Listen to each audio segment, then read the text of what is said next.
So, buildings. Buildings is it's one of those topics or genres in 3D or areas in 3D that very quickly gets very complicated. Not necessarily in terms of creation, but in terms of detail. I'm talking detail now. So you're looking at object complexity and combine that with scene complexity. Buildings often find themselves in urban environments or in other environments. They're never standalones almost.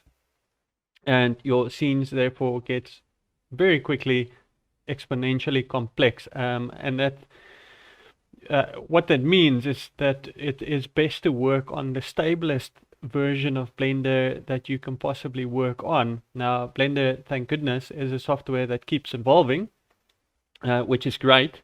But with introducing new features and functions or tweaking existing features and functions, it does introduce rather crashes and some bugs along the way, and for that reason Blender has had the wisdom and knowledge to release LTS versions, which is they'll take a version and focus on that in terms of long-term support, and they will still update the other versions but focus stability around one version.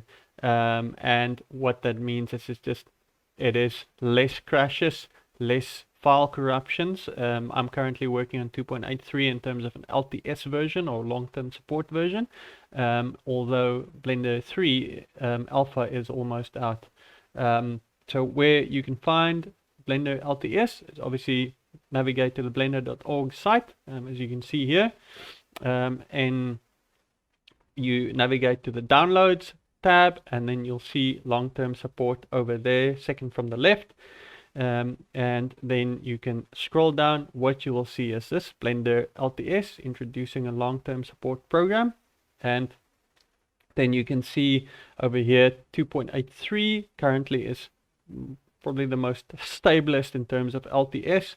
2.93 LTS is about to, or has just started off, but 2.83 is well underway in terms of development and stability and bug fixes. So this is actually the version that I'm using right now, and just a better overview over here. And obviously a lot of people run Blender through Steam, so what the good thing about that is Steam does automatic software updates if you enable it.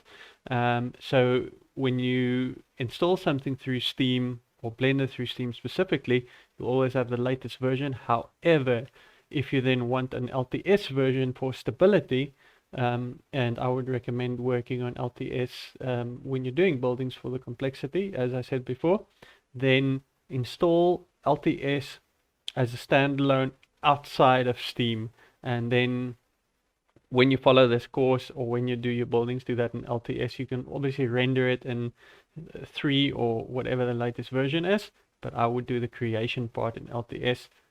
So again, install that apart from Steam then. Stay tuned for the next video. It should autoplay. Also, if you like this, hit the like and subscribe button.